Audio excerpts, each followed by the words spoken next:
Hi, I'm Lisa Spector, your Juilliard mentor and the creator of Piano Ninja Tricks. So our ninja trick today is going to be about playing octaves efficiently with very little movement, but it goes so much more beyond octaves. I'm going to demonstrate in octaves, but it has to do with any time you're basically playing black and white keys, which is all the time. So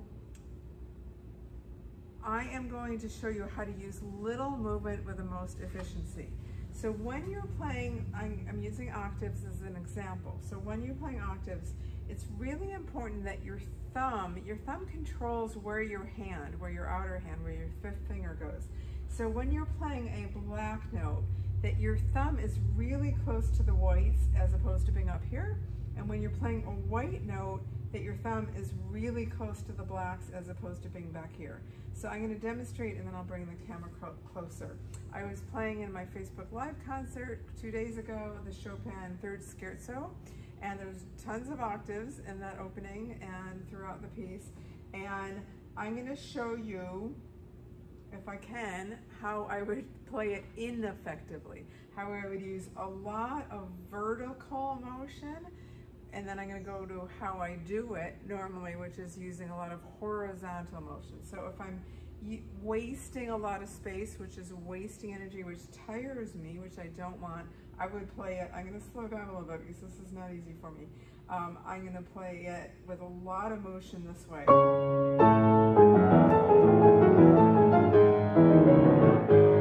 also hard to be efficient. So I'm doing a lot of this motion. Now to play it effectively, I'm using pretty much all horizontal motion because the most I'm moving is from here to here. So I'm close to the whites when I'm playing blacks, I'm close to the blacks when I'm playing whites. I'm looking at my thumbs, but my fifth fingers just go along for the ride and do the same thing because like my elbow would have to be out of position for my fifth finger to be up here. If I'm in a relaxed position, my fifth finger is going to go along in the place I want it. I'm going to do it one more time, and I'm going to do, just very horizontal motion. And it's so much easier. It's pages and pages of octaves where I don't get tired at all when I use that kind of motion. I'm going to show you a close-up of that. So now you're watching from over the keys, and I'm going to do it ineffectively with tons of vertical wasted space where I'm not concentrating on where I'm playing my fifth fingers.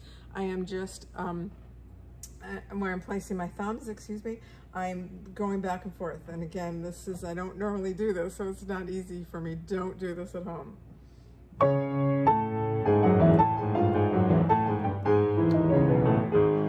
And I also had wrong notes because it's hard to play that way. So now I'm going to do it very efficiently by keeping my thumbs close to the whites when I'm playing blacks and close to the blacks when I'm playing whites.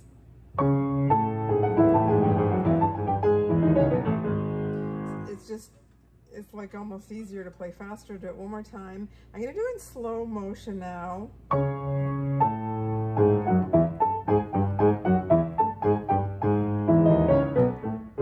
notice my thumbs. You can even practice it.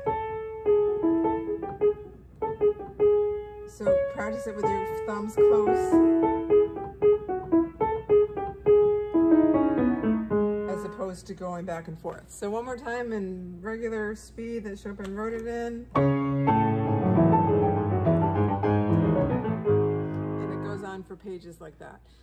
Thank you. That was a tiny excerpt of octaves from the third Scherzo of Chopin. I'm Lisa Spector, your Juilliard mentor, creator of Piano Ninja Tricks.